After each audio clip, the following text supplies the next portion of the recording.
Maksud hadis daripada Jabala bin Suhaim, katanya, kami bersama dengan Ibnu Zubair telah menghadapi musim kemarau yang teruk. Kami hanya mendapat rezeki daripada buah tamar. Abdullah bin Umar radhiyallahu anhu berjalan sambil meninjau keadaan kami. Ketika itu kami sedang makan.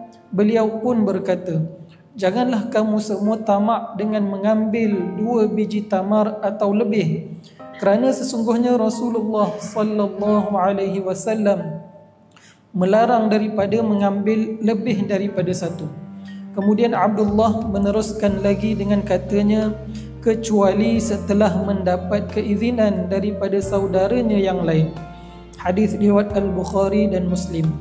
Pengajaran hadis, adab sopan ketika makan sangat diambil berat di dalam Islam, termasuklah dalam soal menjamah dan mengambil makanan ketika makan beramai-ramai.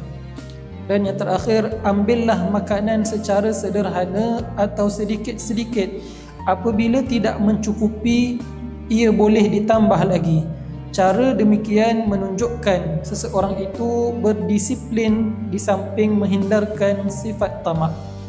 Sama-sama kita ambil iktibar amal dan sampaikan apa yang kita dengar pada hari ini. Wallahu ta'ala a'lam. Assalamualaikum warahmatullahi wabarakatuh.